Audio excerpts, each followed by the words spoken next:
Welcome to the Business of Story podcast, where the world's best storytellers from business, Hollywood, and beyond teach you how to use stories to communicate and connect with your customers. The Business of Story is sponsored by ACT, the best-selling customer management software for small business, Oracle Marketing Cloud, enabling businesses to target, engage, convert, analyze, and use marketing technology to deliver a better customer experience. Sixter, helping clients maximize the impact of every single email sent. And by Signal Labs, the real-time cross-media story tracking platform. Here's your host, Park Howell from Park & Co. And today's special Business of Story guest. Every business leader and communicator has an important brand story to tell. But few are actually being heard. Well, we have a proven process to help clarify your message and grow your enterprise and your people. And if you've been an avid listener of Business of Story, you know that process is all based on the power of storytelling. Hi, I'm Park Howell. Welcome back to another edition of Business of Story, or if this is your first time here, welcome. We have an incredible show today. And today, we're going to tickle your funny bone a little bit. We're going to talk about how humor can play an important part in every story, in every part of your content marketing. Today, we're going to have newspaper humor columnist, award-winning playwright for stage and radio theater, and content marketing king at ProBlog Service, Erik Deckers. He'll be joining us. Erik has written several books, including Branding Yourself, How to Use Social Media to Invent or Reinvent Yourself, and No Bullshit Social Media, the all-business, no-hype guide to social media marketing. Now, Erik was recently a writer in residence this past spring at the Kerouac House in Orlando, Florida, where he also calls home. Not Jack's house, Orlando, Florida. So on today's show, Erik shares ways to bring humor to your writing and content marketing, especially important in the usually dry B2B marketing world. So if you are charged with doing the content marketing for a professional services firm, this show is for you. Plus, we put Erik on the spot. He had mentioned he's writing a new ebook, and I challenged him to have it ready to go for this show, and he said he would. It's called 10 Content Marketing Secrets We Can Learn from the Giants of Fiction. We'll share some of those secrets towards the end of today's show, including tips from Hemingway, Elmore Leonard, and Stephen King. Plus, you'll get bonus humor writing tips from the likes of Henny Youngman, Jack Benny, and Milton Berle. I mean, what more could you ask for in an episode of Business of Story? So I promise you'll learn ways to take your content from mediocre to magnificent with a few pointers from Erik Deckers. So let's get after it. Hey, Erik, welcome to Business of Story. Hey, thanks for having me. Yeah, you mark another first for us here at the BOS, our first newspaper humor columnist, in addition to everything else you do with your company of ProBlog Services and content marketing. But I just think, I know a couple of the humorous writers here in Phoenix, and they are so much fun to go out and have beers with because you hear some really amazing stories and some sort of odd approaches to some amazing stories. So it's just really great to have you here. Well, thank you very much. Now, how do you bring that mentality into content marketing? Because everybody's a content marketing specialist this day and age. And as I often say, we've turned ADHD into a communicable disease. So we're all spewing a bunch of content out there, but how do you get content to rise above the noise? Well, I do a couple of things. One, of course, is just writing better. That's always been a focus of mine. Being a professional writer for the last 20 plus years, is I just want to make sure that my content is the best it can be, and hopefully better than everybody else's. But then the other thing is, of course, just adding that humor whenever I can. And I always like it when a client says, "Hey, we want you to be funny, to actually be funny." And I've had a couple clients where they didn't think I was funny enough, and I told them, I said, "I thought you were kidding." Because they come from serious industries. They're like financial consultants. So when they say be funny, it's like make a tax joke. And this guy said, no, I really want you to be funny. I've read your stuff. I've read your personal stuff. I want you to be that guy. It's like, oh, well, I could be that guy. And so, we were able to bring humor safely into his area and to create some content that actually got laughs and that people wanted to read. But what if you do? What do you do if you're not funny? Not everybody out there's a humorist, but and I love it when we can bring humor to something because I just think it resonates, it connects on that emotional level. But what do you tell folks if they're not that funny, but they still got to resonate? They still got to get their story across. Well, it takes a little while, but there actually is a formula to humor, and so you can learn it, and you can start to put it into effect. Things like surprise. You lie to people. And the best example is Henny Youngman when he said, "Take my wife, please." He surprised people when he said that, because in our minds, what we do is we start to fill in what the other person's actually going to say. Take my wife, for example. And in our brains, we do that for example business. And when he says, please, he surprised us. He lied to us. And that made us laugh. And so you can take advantage of that. Just by doing that. That's when, you're talking to somebody and just out of the blue, you say something that made them laugh. They were so surprised by it. And so if you do this enough, you learn to recognize those opportunities. And then if you actually, kind of take advantage of it, you fire on that impulse and make that joke, then it can actually work out. Another one of my favorite Henny Youngman lines is when he calls the bank to report that his wife's credit card got stolen. And they said, would you like us to cancel it? And he says, hell no, he's spending less than she does. Ba-boom. Ba-boom. Yeah, exactly. Or there's another one, and this is where recognition becomes important. It's another part of that humor formula. Jack Benny. Jack Benny is notorious for being cheap. Another old-time radio guy. And on one of his radio shows, this guy sticks him up. And the guy says, your money or your life? And Jack Benny doesn't say anything. And the robber says, well? And Jack Benny says, I'm thinking it over. And so if there's not much of a surprise there, but if you know Jack Benny, you recognize that, yeah, that's Jack. That scamp, he's more concerned about his money than his own life. And again, we get that laugh. So surprise and recognition are sort of those two main elements of doing successful humor. Oh, that's beautiful. I think of Milton Berle when he walked into the old folks' home to go and entertain some of the folks, and he walked up to this old lady. She's sitting there, and she's looking at him, kind of confused as to who he is, and he bends down to her and looks her right in the eyes and says, do you know who I am? And she says, no, but if you go over to the counter, they'll tell you. Surprise and recognition, right? Exactly. That's exactly right. Yeah. Well, Erik, you've got Pro Blog Service. So what do you guys do there at Pro Blog Service, and how do you incorporate your life as a journalist into your life as a content marketer?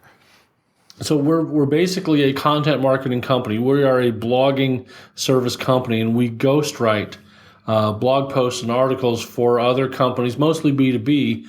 And so we do it in a way that we want it to be interesting and informative. So again, there's that well-written aspect, but we want it to be something that people in that industry will be searching for. So we try to be SEO friendly without being, without following that old SEO formula and making blog posts unreadable.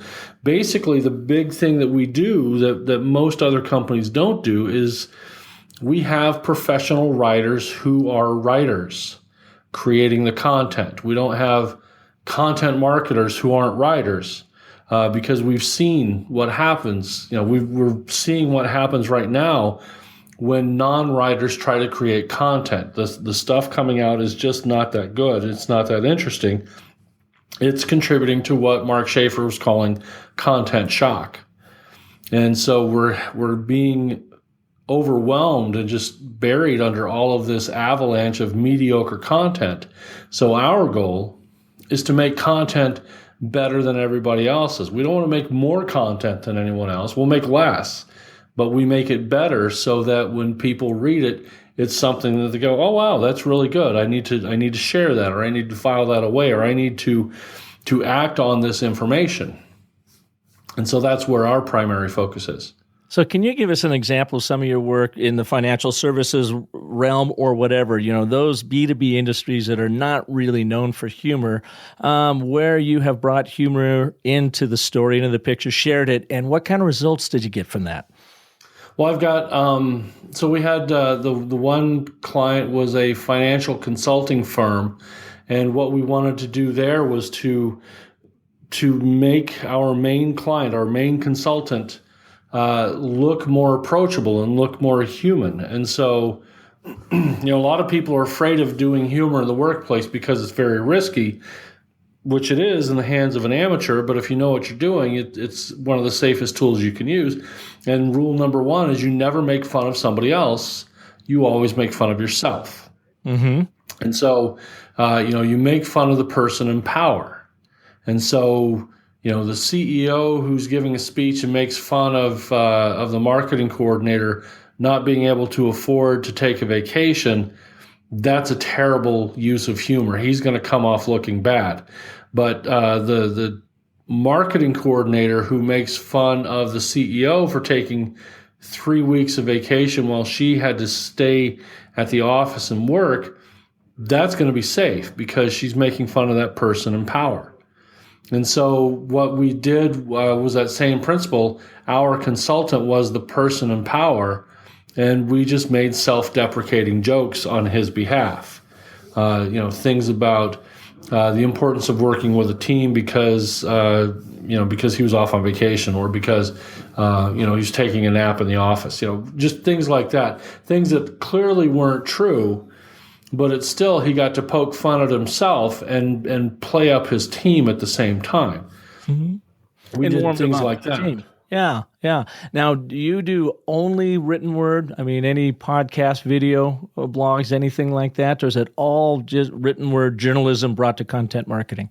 That's pretty much what we do, is just the written word. I know people who do podcasting. I know people who do video, and if necessary, we can always bring them into a project. I was just talking with a client today about writing scripts for videos. We want something humorous about financial wellness and personal finance, and so we're looking at how do we make that funny yet informative. Mm-hmm. And so I'll be working with a couple video production people there, but my forte is just anything with the written language. So you are also an award-winning playwright for both stage and radio theater. So how do you bring that sort of gift and talent to content marketing as well? Well, and that's where true storytelling really comes into play here. A lot of people use storytelling, and it's become a feel-good jargon word, but the people who use storytelling aren't actually telling stories. One of my favorite quotes is from a writer named Peter DeFries, and he wrote books like Tunnel of Love and Reuben in the 60s and 70s. And he said that every story has a beginning, muddle, and end. And he said muddle, not middle. But it's the idea that, something happens, then some hilarity ensues there in the middle, and then everything is resolved. And so that's a real story. But the people who I see say we're storytellers aren't telling stories. You can't tell stories with 5 data points that you collected and, here's what we found out about the data. That's not a story.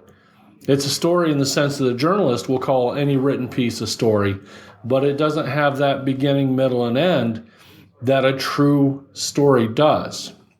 But knowing how to write plays and write radio plays, I've been able to bring even that idea of writing for the ear and using language to be heard and not just read. We're able to bring that to bear and actually tell real stories. Now, I would imagine, too, in your work with B2B marketing, that you have to deal with data and the conveying of data information all the time. How do you turn data into drama and wrap it in stories so it gets, delivered in that Trojan horse of story and it gets unpacked in the mind the way you want it to? Well, in a lot of cases, the data that we're collecting is representative of something we wanted to know. And so this is how most case stories are written. They have that beginning, middle, and end. The drama, the problem, and the solution. We had a problem. It was costing us this much money. We tried this new solution, and we made this much money. And here's the data to back it up. And that's a good basic story. But just to say, we collected data. This is what we found. This is what it means. That's news analysis. Mm-hmm. That's the kind of stuff that we see on TV when the pundits are explaining the results of a poll to us. But again, not a story. So we want to focus on why is this important, and what reason did we even have to pursue it?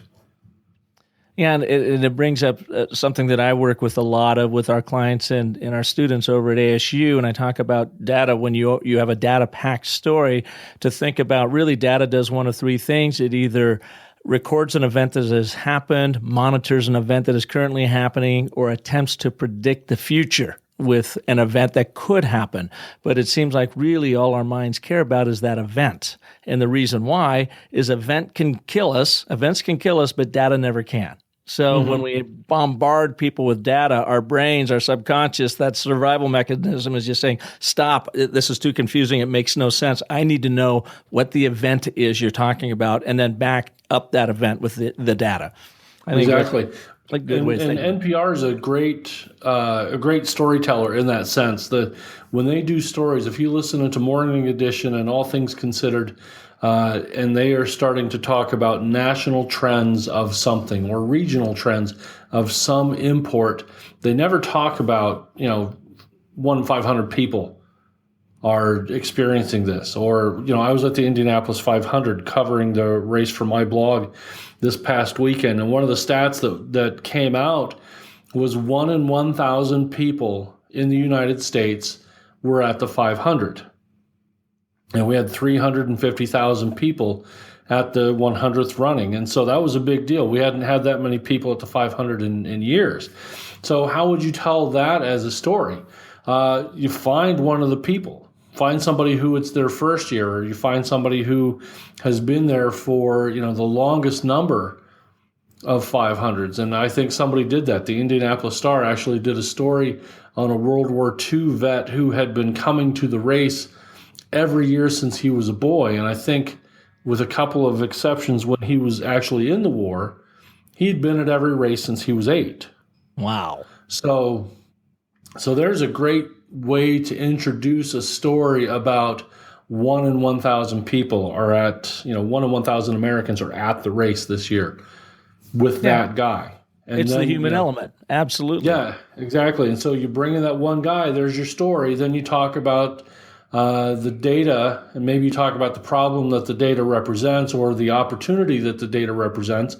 And then you talk about the solution to the problem or the expression of that opportunity. And then we bring it back to our guy Norman, and how does this affect our World War II veteran who's been at 92 of these runnings? Mm-hmm. That sort of storytelling with data intact. Gotcha. So I was also looking on your site, and you have recently, or maybe you're still in the throes of this, at the Kerouac House Writer in Residence program.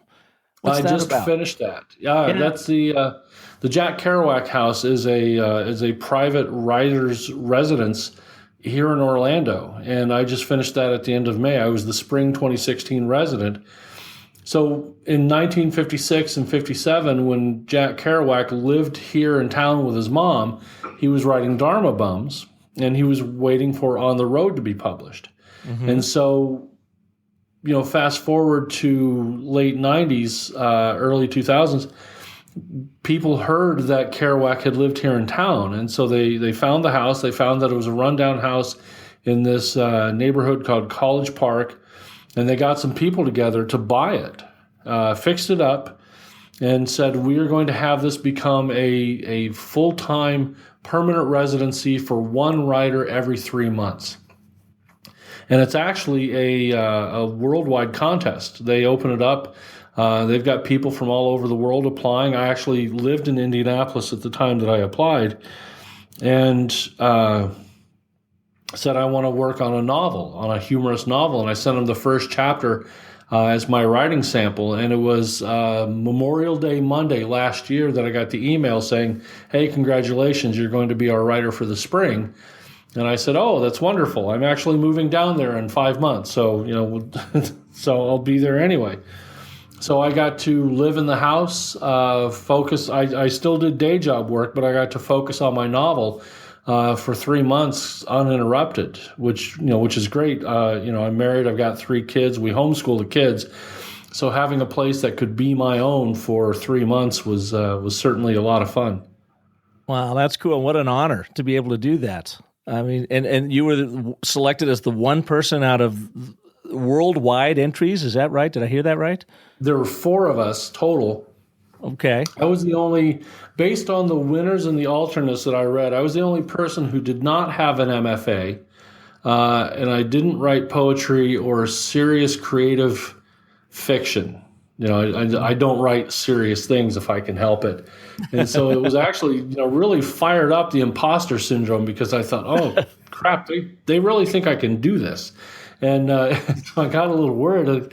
I thought, they're going to go back and look at my website and they're going to kick me out because I'm not, I'm writing fart jokes on the internet and everybody else is writing, serious stuff. And they said, no, we've seen what you do. We want you to do it here. It's like, oh, well, wonderful. And so it really was an honor and a validation of what I had been doing, because I thought they really believe in this book that's going to be funny. Mm-hmm. No one's going to die in it. It's not about strained relationships between parents and children. It's not, nothing like that, but they still think it's worth having me work on. And so that, I was especially proud and honored to be there for those 3 months. And it really gave me a chance to plug into our local literary community. Oh, that's cool. We're going to need to take a break in a minute so we get a chance to let our sponsors talk about their stories. But before we do that, and by the way, when we come back, Erik, since you are coming out of this writer in residence, what I'd really love for you to do is share some writing tips and techniques with our audience so that we can all get better at our stories, whether they're humorous or not. And we'll do that after the break. But before we go to the break, I did get a chance in my exhaustive research. Okay, so I just really jumped on this morning to figure out more about you and this. I love your Twitter account, and you are one of the souls out there that really do have a lot of fun with story within 140 characters. And I popped up the tweet you've got up right now in quotes. I should have just asked Mom, unquote, said my son, after I gave him one of my clever answers. That wisdom will take you far in life, I said. I just love that you have brought this in and let us into your world. And then the other question I have, and by the way, for all of you listening out there, check out Deckers, at Deckers, Erik Deckers' Twitter page if you haven't been on there, because it's a really good example of storytelling in 140 characters or less. I mean, you really get a sense for Erik and his brand. I also got to ask you about the photo. I mean, that looks so cool. It looks like a combination of office and garage all built into one place. Is that your actual writing office? That was at my house in Indianapolis. I built all that myself. Yeah. Workbench, the pegboard holding the tools, the bookshelf holding all the books, and that was out in my garage. And so, the Indiana climate was such that I could work out there about 6 months out of the year in the spring and fall. And that's what I did. So, the typewriter you see is, I own 2 typewriters. My looks like laptop. A Smith Corona. I've got one very similar to it. It is a Smith Corona. That's a good eye. Yeah. Circa 1953, I think. Exactly. That's exactly right. I think that's a model that Dan Wakefield used, and Dan is a contemporary and friend of Kurt Vonnegut's. In fact, we just dedicated a park, Dan Wakefield Park in Indianapolis, just a week ago or 2 weeks ago. No kidding. Very cool. All right. So we're going to take a break right now, and will you humor us and our listeners and give us some insights on how we can all become better writers, better storytellers with our content marketing so we can take it from mediocre to magnificent. I don't know if we can do that in one fell swoop or not, but let's try that right after these messages. Hey Hey, if you like what you're hearing here on Business A Story, then you are going to love Definitive, the email from Convince and Convert that many marketers say is the most useful resource around. Each day, the team at Convince and Convert picks a topic and sends you the 3 best resources ever created about that topic. It's topical, it's timely, it's useful, so go to definitivedigest.com and subscribe for free right now. Hey, I've got a question for you. What's the best call to action button color on your website? Yeah, you probably didn't see that one coming, did you? Well, what's the best shape and sizes of your CTA buttons? And what copy gets more clicks? You know, these questions have interrupted my sleep patterns for weeks now, until I downloaded a helpful new email marketing guide from Emma called Why We Click, the Psychology Behind a Great Call to Action. You'll learn how applying just a little bit of brain science can transform your CTA buttons into small but mighty conversion powerhouses. It covers the button color, copy, and placement that helps skyrocket click rates. Check it out at myemma.com/click. You know, Emma helps marketers everywhere send smart, stylish email newsletters, promotions, and automated campaigns, and help us all rest a little easier knowing our email marketing is doing its job. So check out their new publication at myemma.com/click. Welcome back to Business A Story, and our guest today, Erik Deckers, who is a content marketing professional. They've got Pro Blog Service, the #1 business blogging agency in the universe. I'm sure I can say universe. It doesn't say that on the website, but I'm going to go ahead and throw that in. He's also the author of several books, Branding Yourself, How to Use Social Media to Invent or Reinvent Yourself. I've got to read this one, No Bullshit Social Media. The All Business No Hype Guide to Social Media Marketing. What was that? It was back in 2011 or so when there was a lot of BS going on. Exactly, yeah. Also a newspaper, Humor, Columnist, and just came out of his writer in residency at the Kerouac House in Orlando, Florida. So now, Erik, we're going to put you on the hot seat. Teach us, what can we learn, especially from a journalist standpoint, whether we're funny or not?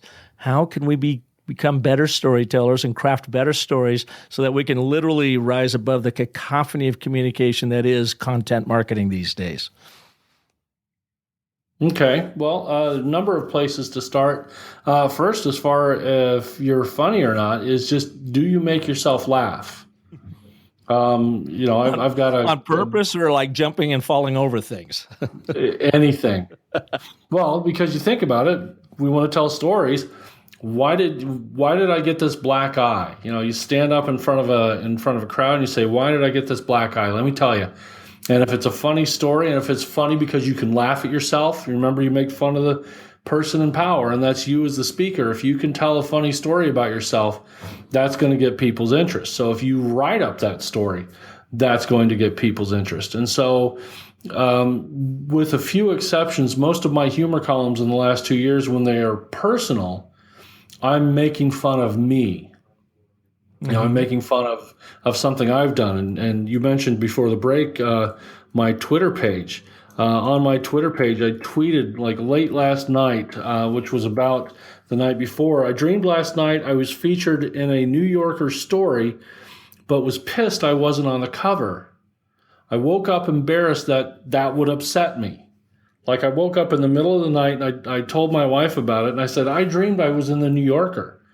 Like, they wrote this big story about me in the New Yorker, and I was very pleased about that. But then I got so mad that they wouldn't put me on the cover, and I was rather indignant and upset about that. And I said, now I just feel really dumb, because why would I should be humble and grateful that I'm in the New Yorker, not an ass that I demanded to be on the cover. And so that's, to me, that's a funny story, because, anybody's going to love to be in the New Yorker, but, what kind of jerk is complaining that he's not on the cover? And so I was just embarrassed to be to be that jerk, at least even in my dream, even though I knew it wasn't real.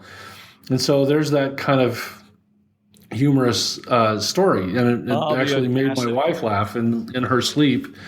Erik, what's interesting about that is you have actually a perfect 3-act story within that tweet.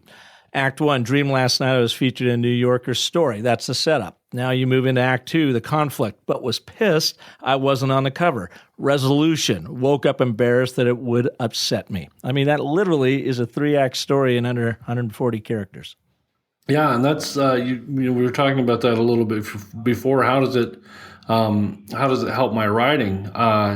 Being a humor writer, I've had to learn how do you do a setup and a joke, or setup and a punchline in 140 characters. And and here again, the 3-act story in 140 characters. That more than anything improved my writing, because I had to learn how to tell that whole story or set up that whole joke in 140 characters. Yeah, talking about focus. So that takes us to the focus of story structure. Is there an intentional story structure that you follow, or has it just become so natural to you from all of your work as a journalist over the years? But the importance of story structure in your work, and those who maybe are less seasoned in creating these stories, using some sort of structure that helps them, kind of give them the guardrails for putting their stories together. See, and for me, it's more natural. I'm mostly self-taught when it comes to writing. I took some basic journalism classes. I took some basic English classes. Everything else, though, I don't have that MFA. I don't have that English degree, that journalism degree. I have a philosophy degree. I have a bachelor's of science in philosophy from Ball State University, or as I like to say, a BS in BS from BSU. But everything that I've done is, just screams outsider writer, because I don't know the things that I know or the things that I don't know. I just follow what everybody else does. And so for me, is there a beginning, middle, and end? I don't even think about the 3-act story that I've heard you talk in other podcasts about, kind of Aristotle's 3-act stories. Like, I read them, but I didn't pay attention to that stuff in philosophy class. Yeah. So, yeah. But naturally, if you read a lot, and that's one thing that good writers do, they read a lot.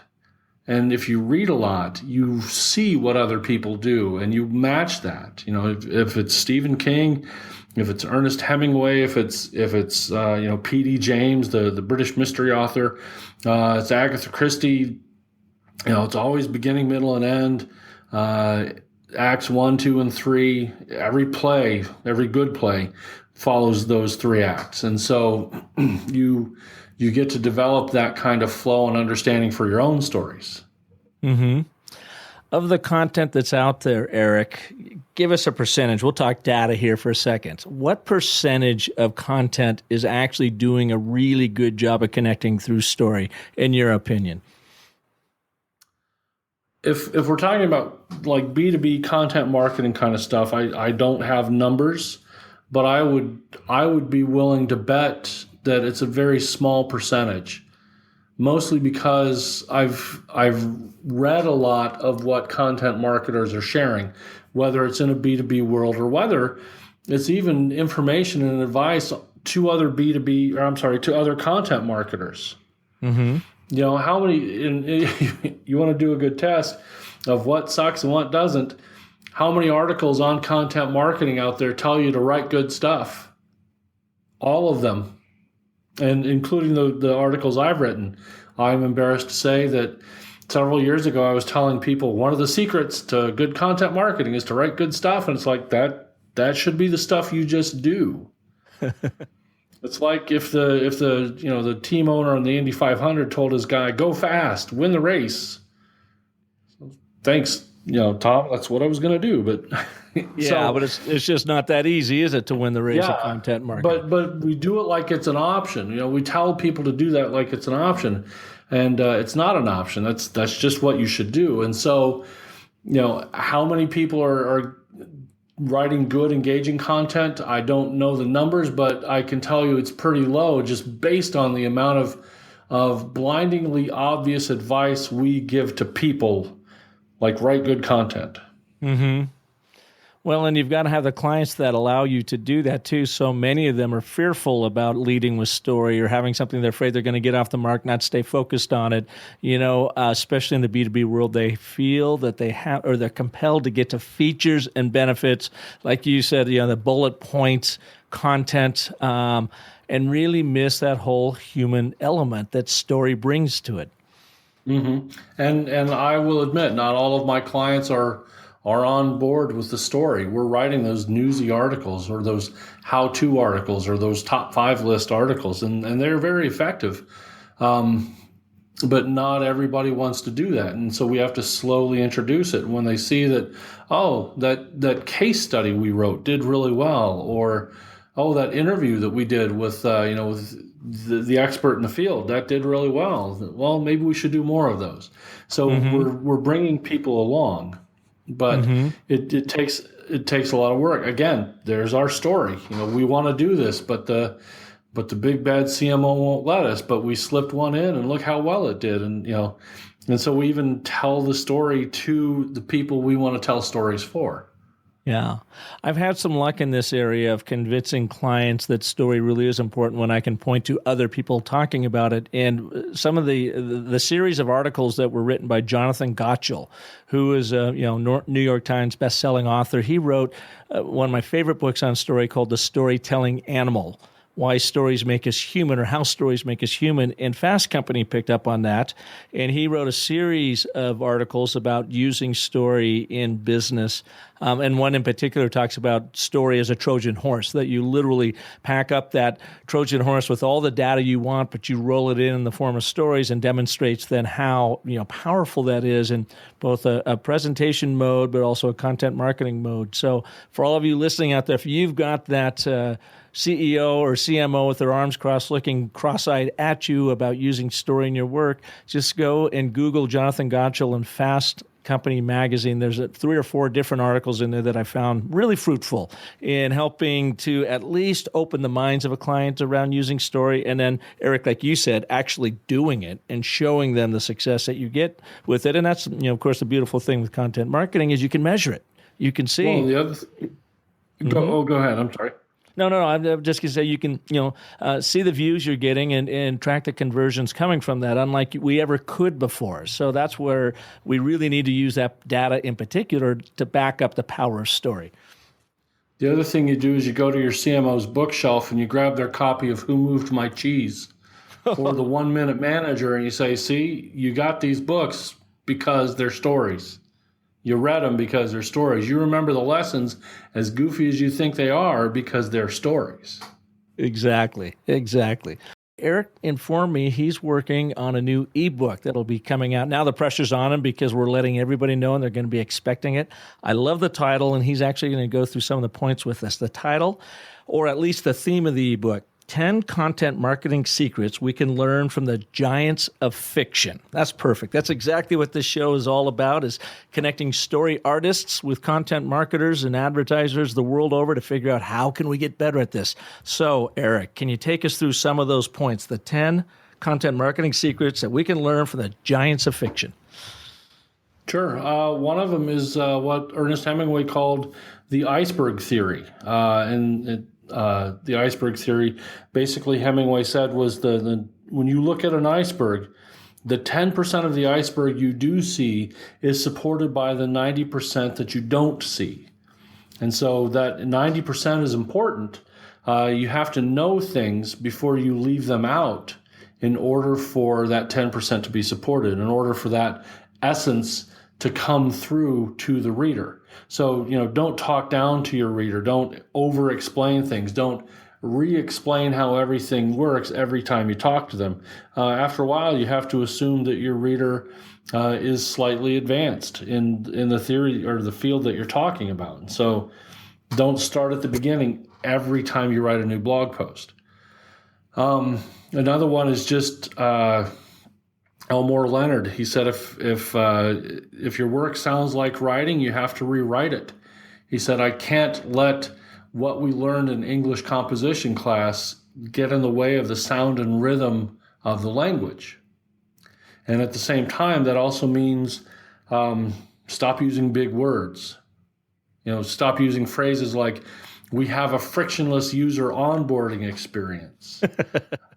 I saw that out in the wild once. Somebody wrote that, and I mentioned it on Twitter, and the actual writer of that sentence shamelessly proclaimed that he wrote it, like almost seemed to brag about it. And I said, why? What does that mean? And he said, it means signing up is easy. And I said, why don't you say signing up is easy then? And he had some reason why he had to use the big words.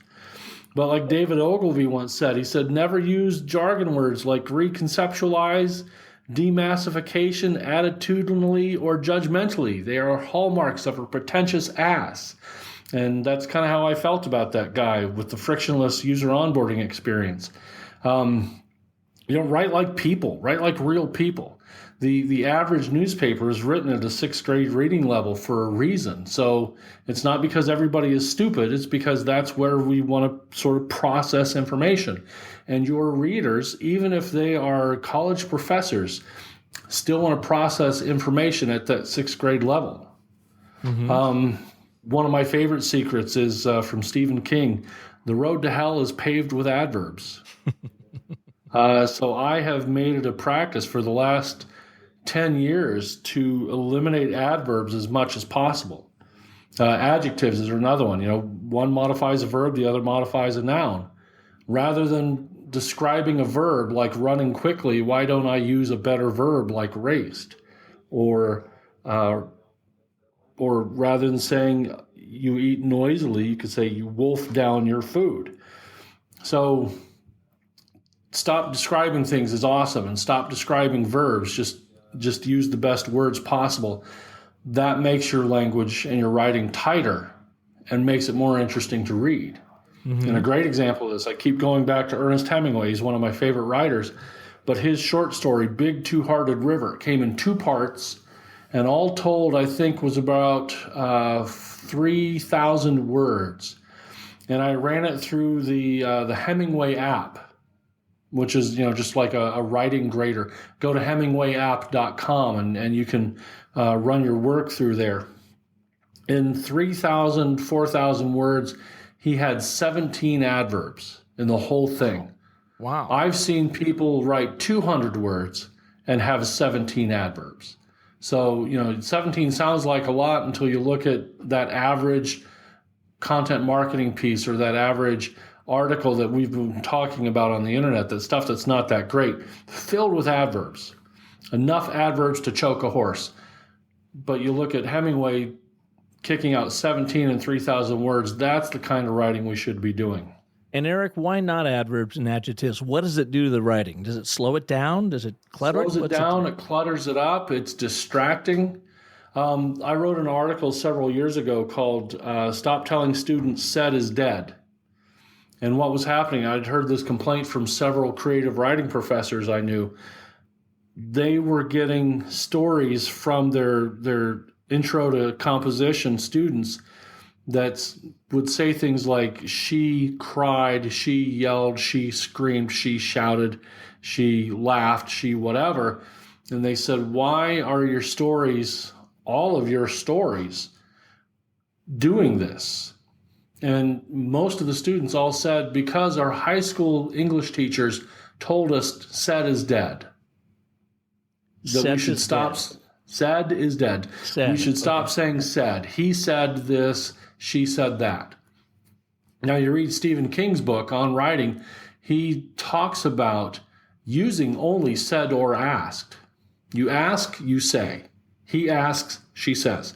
That's all you should use, because everything else distracts the reader because they have to stop and actually process. Did they yell something? Why would they yell something? Did they scream something? Why is that even, why are they screaming? But said is sort of like, I compare it to a good bass line in a song. It's there, it's there, but it's not distracting and it's not overwhelming.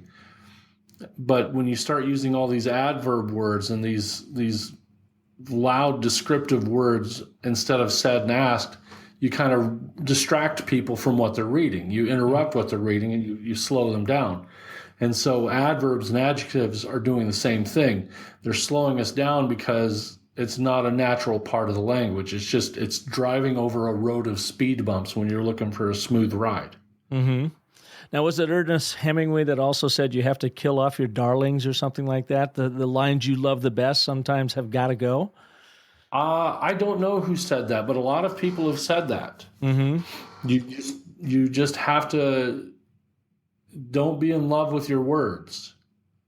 Yeah. And it's hard to do. You end up with a line or a sentence, a paragraph, a chapter that you absolutely love, and then you look back over it and you go, it doesn't really honor or service the story, does it? So boom, right. You got to jettison it. And I've experienced that myself with this novel I've been working on. I don't write in a total chronological linear fashion. I'll write scenes here and there, and I've written 5 good scenes that I really liked that are not going to make it into the book at all. They just don't fit. They were great. They were funny. They made me laugh, and I enjoyed writing them, but they're just not going to make it. And I feel guilty, so I've stuck them in a folder so they're not actually dead. Maybe I could use them in a different book. Yeah, exactly. They're in suspended animation. So when is your ebook going to come out? Now I'm really putting the pressure on you. Yeah, I'm gonna commit. Let's see. What is this? Beginning of June. I will have it done by the end of June. Wow. Okay. Now I've got to look at our calendar because this may well not be airing till July. So literally, now the pressure will be extraordinarily on you. By the time they hear this, the book should be live on your website. And where would people go to get your new ebook? We'll send them to my work site. We'll go to problogservice.com, and I should have download information there. I'm not sure if I'm going to sell it on Amazon. If I did, it'll be 99 cents. If not, I'll just give it away for free, and it'll be on my website. And you're going to give us the 10 content marketing PDF. secrets we can learn from the giants of fiction. I think that's fantastic. That fits beautifully in Business of Story. So I can't wait for it to come out. I will absolutely take a look at it and share it on my site too at businessofstory.com. So Erik, thank you so much for being with us on today's show. It's really an honor to have you. And like I said, you are now another first for Business of Story, our first humorist columnist. And I really appreciate you sharing your insights and your wit with our audiences here. And I'd like to thank everyone for tuning in to another edition of Business of Story. And again, if you are looking to help advance your craft further in your advertising, marketing, content marketing, please visit me over at businessofstory.com. I have a number of writing tools, storytelling tools for you there. Certainly every episode of the podcast is there, article after article. Now I've got to go back and look at it and make sure I'm telling enough stories myself in those articles because I'm afraid Erik's going to jump over there and then maybe he might poke fun at me on Twitter. I'm not sure. And if you want to see a really good example of storytelling on Twitter, go to Erik's site at E Deckers on Twitter. So have some fun there. But thank you again for listening to this edition. Please go to iTunes if you like what you're hearing. Let us know what you're liking about it. Give us your rating and certainly share it with your world. It helps me spread the good word of story artists that come on the show like Erik with all of you to help us advance our missions further, faster through the power of story. So until next Monday, have a wonderful life.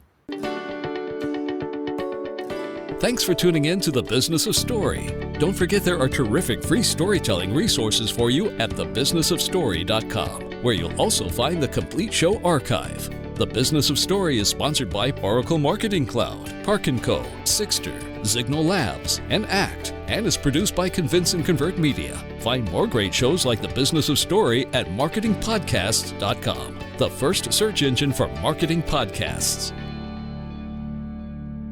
Podcast imaging by AudioBag.com.